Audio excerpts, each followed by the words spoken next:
Good morning mga Kabonchog TV. So tara, samahan niyo ako mag-demo ng refrigerator na no frost. Compare natin sa manual defrost. Yan. So ito na nga po mga Kabonchog TV.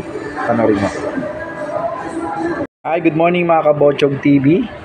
So yun na nga for today's video. Ito po ang ating i-demo. Yung ating no frost inverter. Yan. So syempre, ang una ko sa inyo ipapakita, itong ating handle. And so elegant style na po yan. Hindi na po siya katulad dati na yung handle is nasa labas, yung bar handle kung tawagin. Ito naman po ang tawag dito is yung resist handle. Ito po yung bar handle. Yan. So ito po yung ating pinaka bar handle, yung mga old model style. So yung next na ipapakita ko naman po sa inyo yung ating pinaka kung napapansin nyo po, meron tayong leveler kung tawagin. Yan. So, pinaka-purpose ng leveler natin, mga kabotchog, kapag halimbawa, hindi pantay yung kanyang flooring tiles, pwede nyo po siya i-adjust dito. Yan. Iikutin nyo lang po yung pinaka-leveler na yan. So, ang next natin, kung mapapansin nyo sa mga rep is, wala na yung dating bakal, yung pinagsasabitan minsan ng mga medyas. So, kung mapapansin nyo is malinis na po yung kanyang likod. Yung pinakatawag natin dyan is yung clear back design na po.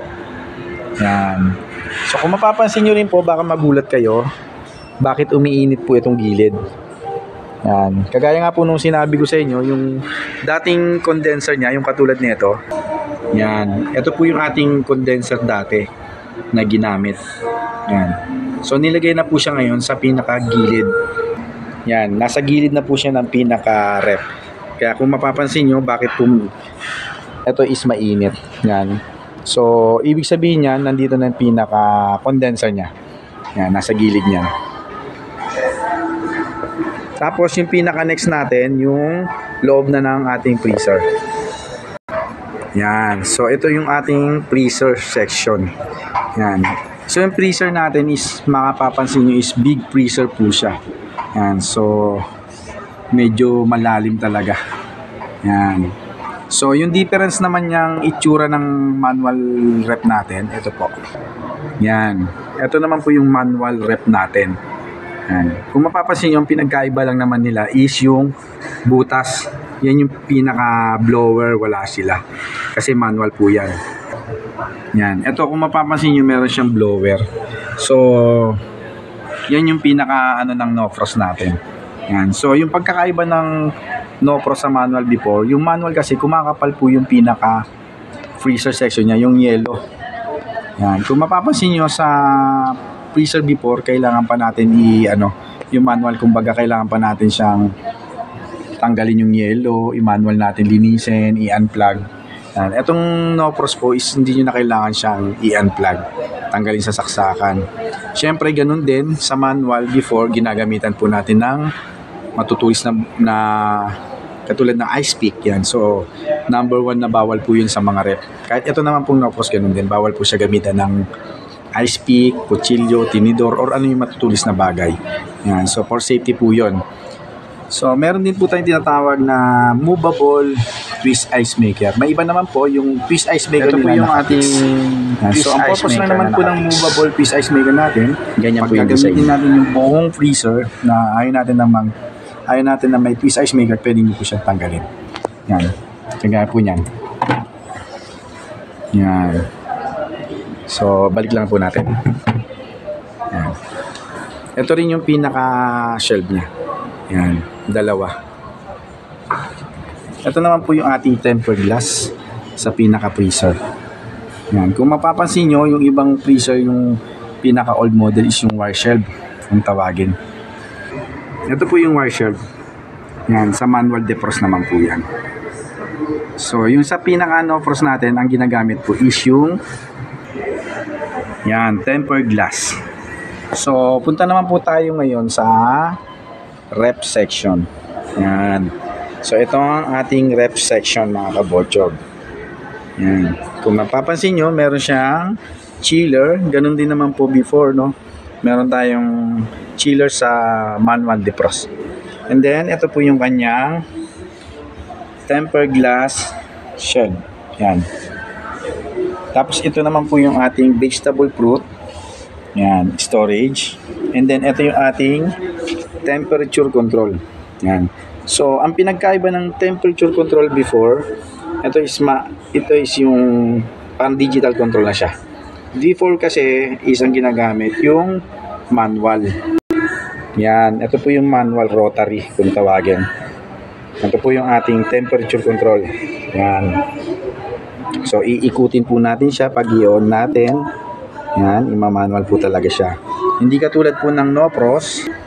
So, dito na lang po tayo mag-adjust. Meron siyang cold, mid, and then cooler, and then super cool. So, meron din siyang yan, unlock control. Yan, yung long press 3 seconds, mga kabotsyog. Yan.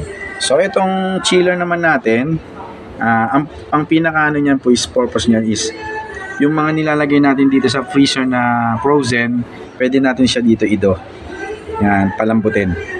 Ito ang ating tempered glass, dalawa po yan, and then vegetable storage.